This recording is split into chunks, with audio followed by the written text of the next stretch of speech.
मैं सरकारी स्कूल में पढ़ाता था, तो उस वक्त हम साइन तो आज भी हुकुमचंद शास्त्री करते हैं ना, तो उस वक्त शास्त्री लिखते थे, सब लोग शास्त्री जी कहते थे, और मंदिर में प्रवचन करते थे, समाज वाले सब पंडित जी कहते थे। तो पंडित हुकुमचंद शास्त्री ही हमारा नाम चलता था। ये बीच में डॉक्टर मास्टर आ गया, समझे ना, पंडित हुकुमचंद शास्त्री। और एक हम कपड़े पहन के स्कूल में पढ़ाने जाते थे। तो सारे मास्टरों ने मिलकर षड्यंत्र किया कि शास्त्री जी को घेरो, अभी इनको ये अपनी ड्रेस में पहनाओ।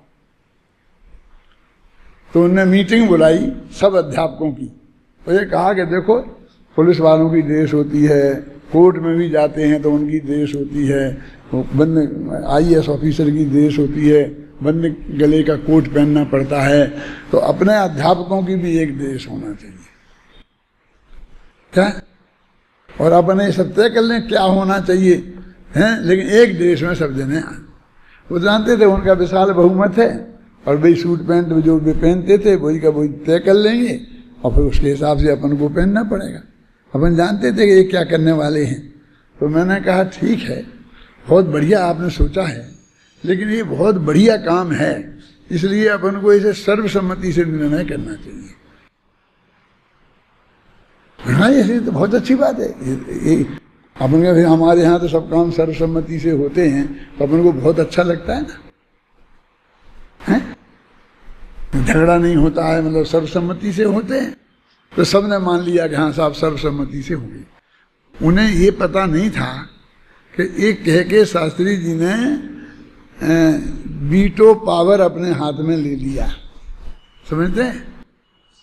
कि सर्वसम्मति जब तक ये हाँ नहीं करेंगे जब तक सर्वसम्मति बनेगी नहीं। तो चाहे इतना विशाल बहुमत हो जाए, बहुमत से निर्णय नहीं करेंगे, सर्वसम्मति से निर्णय करेंगे। तो सब बात चली कि साहब ये ड्रेस नक्की है, यहाँ बोलो नक्की कर लो कौन सी ड्रेस नक्की करना है। तो वही प्रस्ताव आए, अभी सूट पैंट ऐसा, बंद गले का कोट ऐसा, देर वो। मैंने कहा देखो, 7 समुंदर पार के क्लर्कों की ड्रेस, हम जो गुरुजन कहलाते हैं विद्यार्थियों के, वो गुरुजनों की ड्रेस वो होनी चाहिए। वो जो बाथरूम की सुरक्षा करता है ना, क्या बोलते हैं उसे, आजकल वो बनने लग गया ना, उनको देखता है, वो भी वही ड्रेस पहनता है। बड़े बड़े शहरों में बने होते हैं पेशाब घर, उनका क्या नाम रखा है आजकल, अच्छा है? तो वो नाम रख दिए, और वहाँ जो नौकरी करता खड़ा रहता है वो भी उसी ड्रेस में खड़ा रहता है जिससे ड्रेस में कलेक्टर खड़ा रहता है। वो ड्रेस में की करोगे तुम? मैं कह देखो,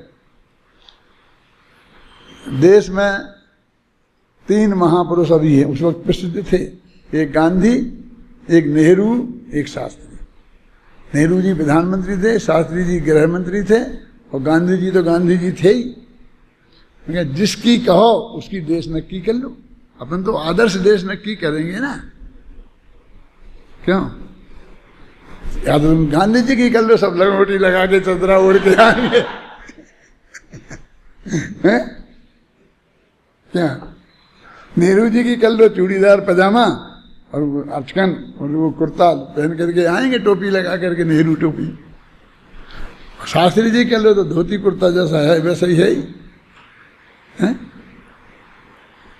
मैं क्या देखो, तुम अपने को बहुत होशियार समझते हो ना, तुम्हें ये पता नहीं है कि इस देश का प्रधानमंत्री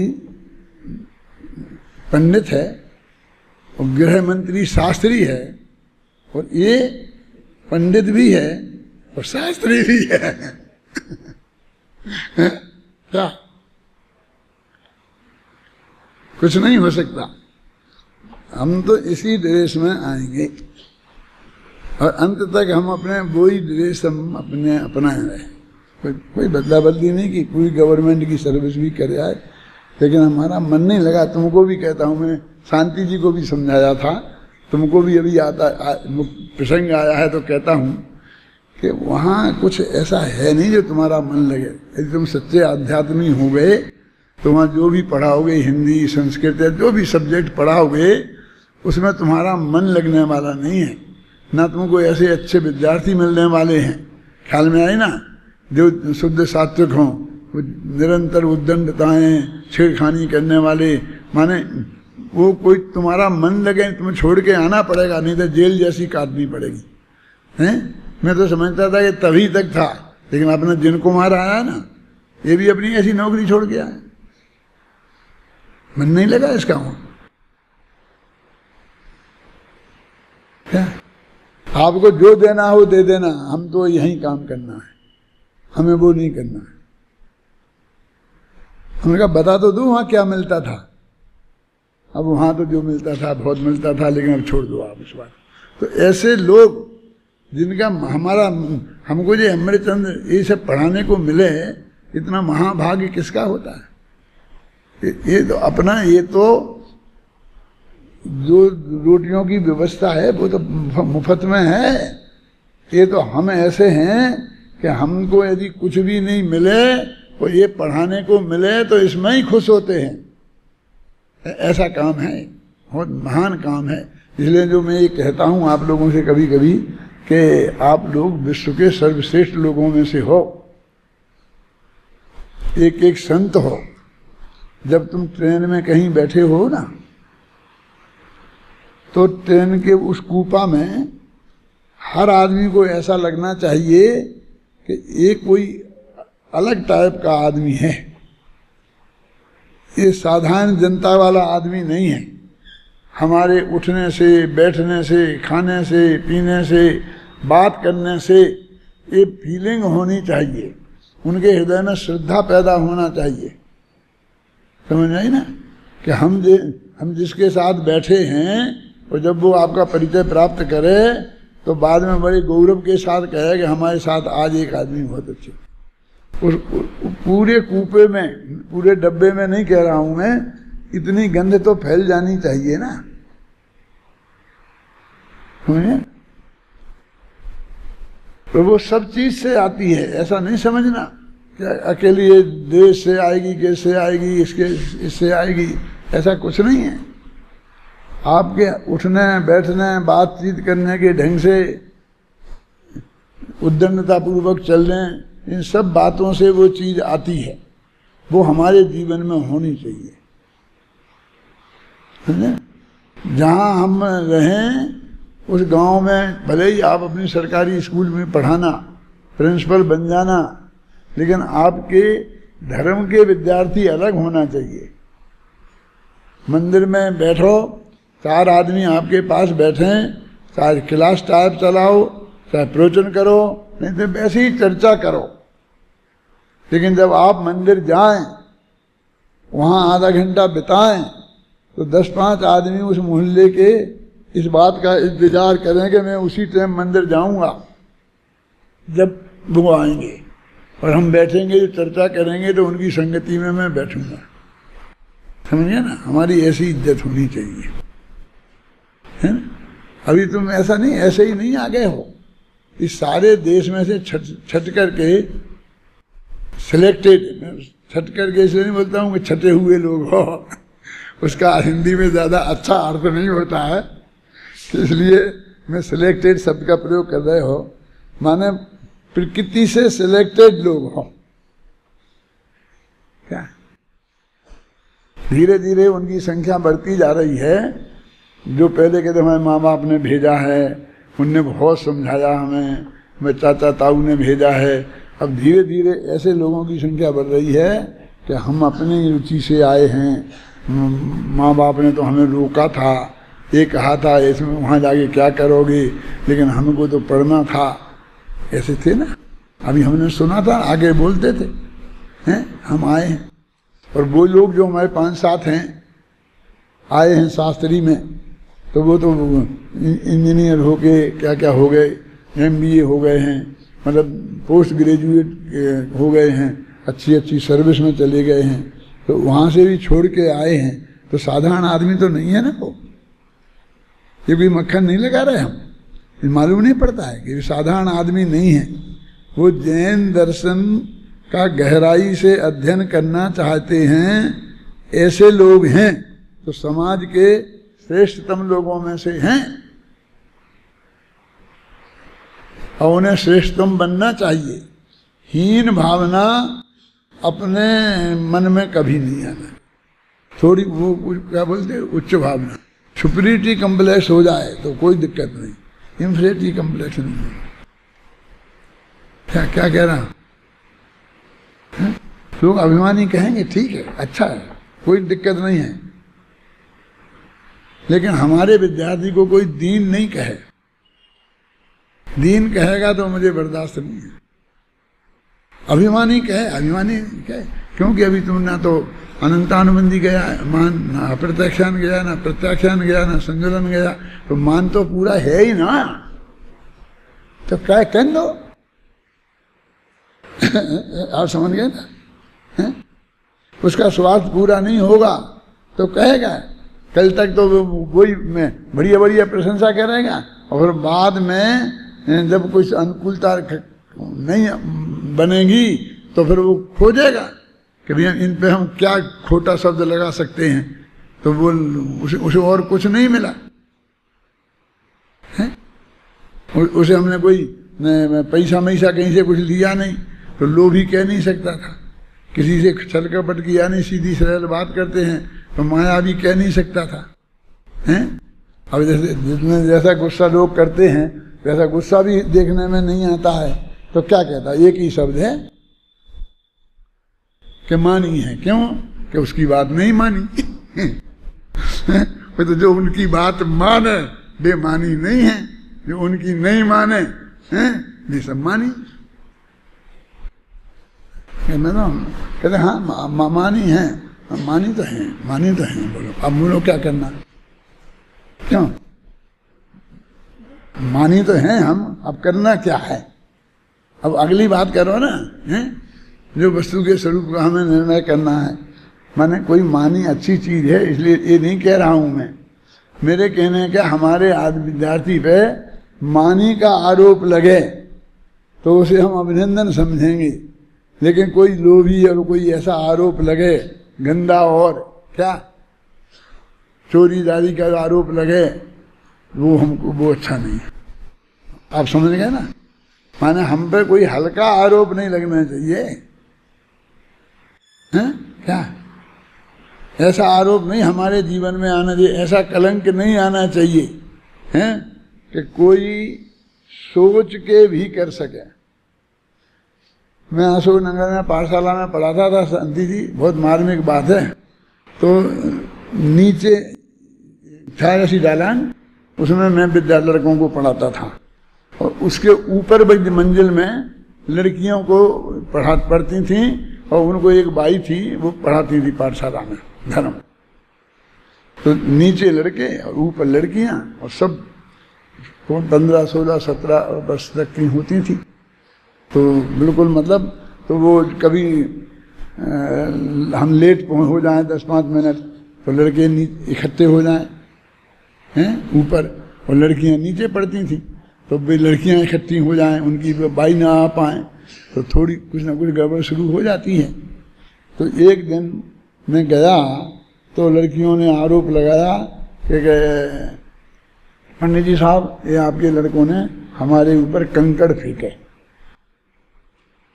क्या? अरे किसी ने हमारे ऊपर कंकड़ फेंका, सच्ची घटना है बिल्कुल। मैं गया अपने विद्यार्थियों के पास और मैंने पूछा भाई क्या है, क्या किसने क्या किया बोलो। तो सब कसम खाने लग गए कि हमने कुछ नहीं किया, हमने कोई कंकड़ मंकड़ नहीं फेंका, और ऐसा ऐसा उन्होंने बहुत।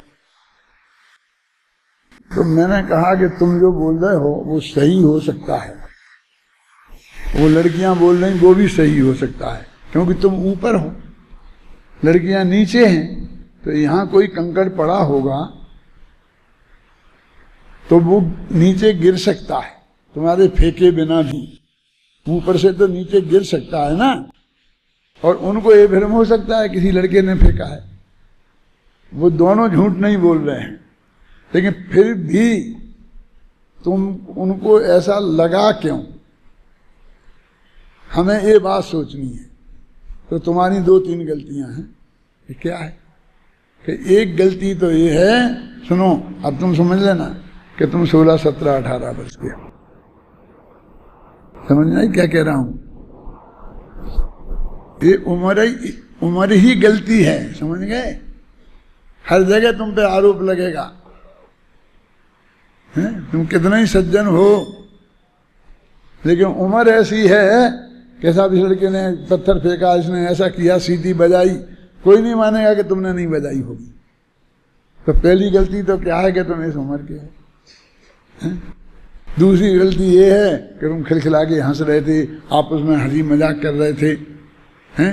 उन लड़कियों के लिए कुछ नहीं किया तुमने, समझ गए ना?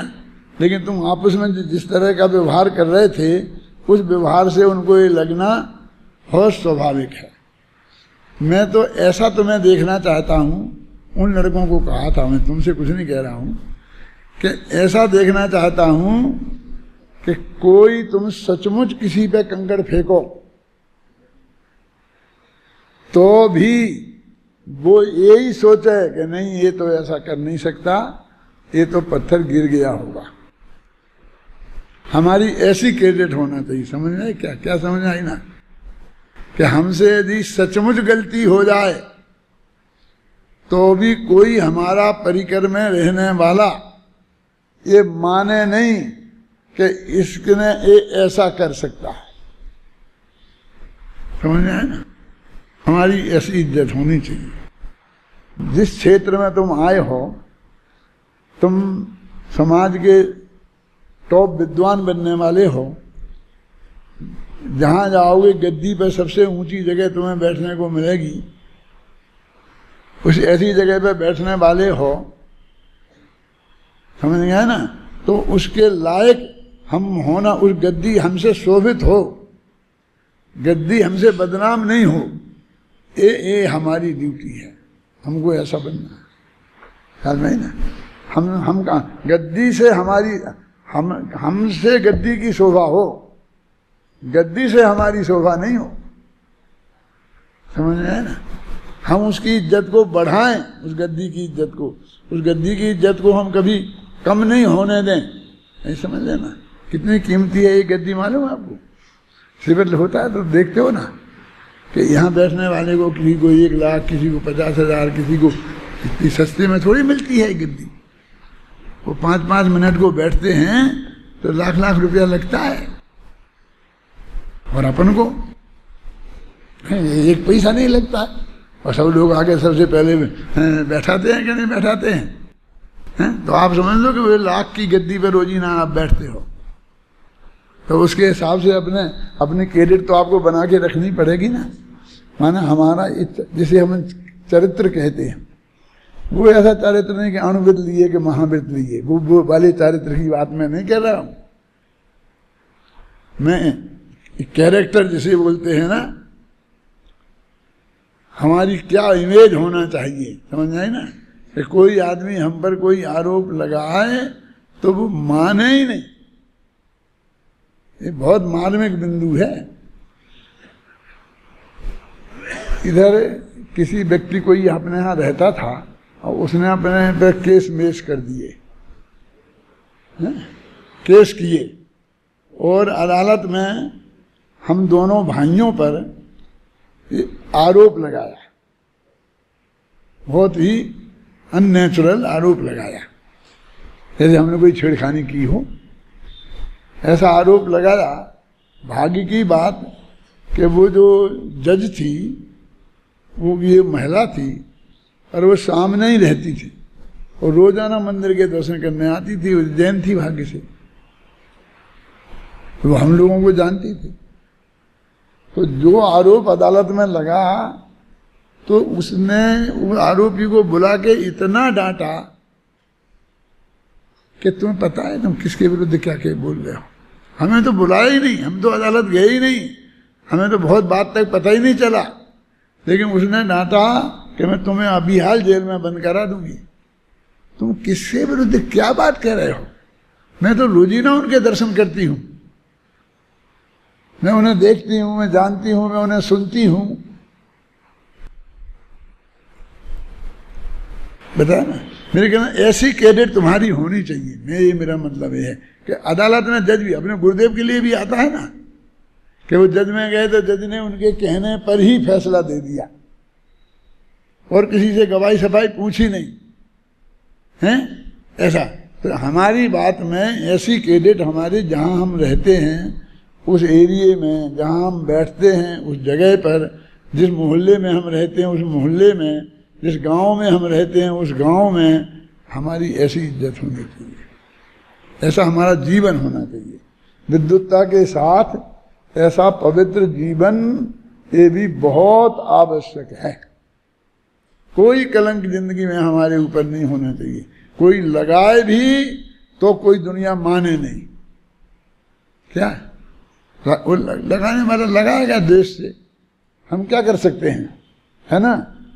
तो लेकिन वो दुनिया माने नहीं। हमारा जीवन इतना पवित्र, इतना शुद्ध, इतना सात्विक, इतना सहज, इतना सरल होना चाहिए। अभी तो भट्टारक से शब्द चला गया, देवादिदेव अरहंत परमेश्वर, हो गया समय। सिद्ध भगवान और साधु जनों की श्रद्धा करने में तथा समस्त जीव समूह की अनुकंपा का आचरण करने में प्रवृत्त है, वह शुभोपयोग है। ये तो शुभोपयोग की बात बता रहे हैं, हमारे बाह्य आचरण की बात बता रहे हैं। ये अभी कहने वाले हैं कि ये धर्म नहीं है। क्या है? अभी ये कहने वाले हैं कि शुभ और अशुभ दोनों उपयोग नहीं होंगे तो धर्म होगा। शुभ उपयोग से पुण्य का बंध होगा, अशुभ उपयोग से पाप का बंध होगा, और ये दोनों उपयोग नहीं होंगे तो कर्मों की नजरा होगी। वो कहते हैं कोई बंध नहीं होगा। अभी बंध ही बंध की बात करो ना, बंध नहीं होगा। क्या देखो, विशिष्ट उदय दशा में रहने वाले दर्शन मोहिनी और चारित्र मोहिनी रूप पुद्गलों के अनुसार परिणति में लगा हुआ होने से, अशुभ उपराग को ग्रहण करने से जो उपयोग परम भट्टारक महादेवादिदेव परमेश्वर अरहंत सिद्ध और साधु जनों के अतिरिक्त अन्य उन मार्ग की श्रद्धा करने में तथा विषय कसाय कुश्रवण कुविचार कुसंग और उग्रता का आचरण करने में प्रवृत्त है, वह अशुभोपयोग है। देवशास्त्र गुरु देखो 3-4 बातें ली तो 3 तो देवशास्त्र गुरु में ही चलेंगी, चाहे वो अशुभ में हो चाहे शुभ में, है ना। 3 तो एक अकेला वो अनुकंपा वाला लिखा था ना, तो एक वो व्यवहार इतना ही होता, और किसी को लिया ही नहीं। जैसे मैंने कई दफे तुमको बताया, और उसमें लिखा है कि मैंने कौन सा विधान में, नियमसार विधान में है ना, प्रवचनसार विधान में, कि उनका जो शुभ उपयोग होता है वो क्या काल में होता है। पंक्तियां कौन बोलेगा, हैं? तुम हैं कुछ पंक्तियां, किसी को याद होने की तो सवाल नहीं है, निकाल के बोल सकते हो।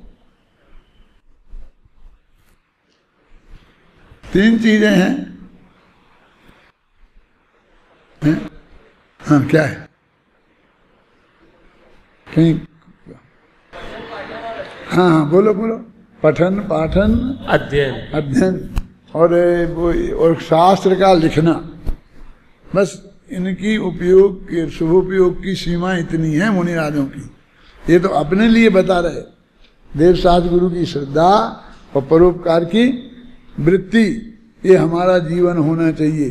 और वो उसमें था कि मुनिराज का शुभ राग में आएंगे तो पढ़ेंगे या पढ़ाएंगे, समझे ना, या लिखेंगे, शास्त्रों के लिखना, बस इतना तक ही उनके शुभ उपयोग की मर्यादा है, समझे ना। वो आगे नहीं है उन्हें कि नहीं तो बैठने की तो कुर्सी टेबल की तो व्यवस्था करेंगे ना, नहीं करेंगे। तो कहेंगे पत्थर पे बैठ जाओ, हैं?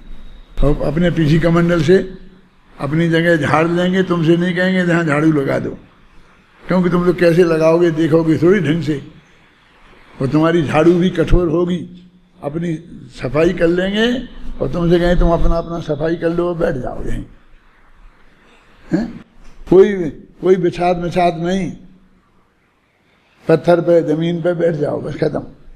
और हम पढ़ा रहे, तुम पढ़ो। मुनिराजों का क्या यही तो स्वरूप है ना, क्योंकि वो वैसा कर भी नहीं सकते।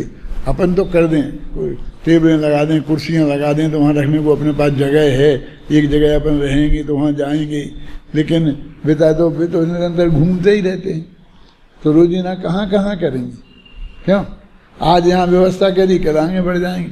फिर वो होता क्या है कि वे पाटिए आगे आगे दौड़ते हैं, आगे आगे गाड़ियाँ दौड़ती हैं, उनमें पाटियाँ रख करके पूरा ट्रक जाता है, उसमें सारा फर्नीचर रखा रहता है।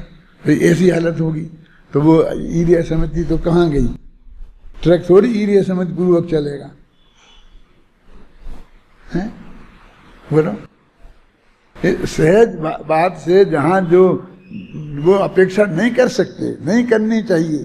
क्योंकि तुमने यहाँ मंदिर में बैठा दिया, बढ़िया तखत लगा दिया, अब हम तो यहाँ बाहर ही बैठे हैं, वहीं बैठ गए, जंगल में बैठे हैं, तो वहीं एक शिला पे बैठ गए, क्या करूँ? तो जगह जगह तुम कहाँ लिए फिरोगे? हैं? श्वेतांबरों में एक ऐसा लिए रहते हैं आसन, और उसे फटाफट उस पे बैठ जाते हैं, अपना आसन बिछाया और बैठ जाते हैं। लेकिन अपने दिगंबर साधु तो नहीं रखते कोई आसन फासन, हैं? वो नेमिनाथ भगवान की स्तुति में लिखा है मैंने, क्या? बोलो, पढ़ो। आसन बिना आसन लगा गिरनार पर घनश्याम, आसन बिना आसन गिरनार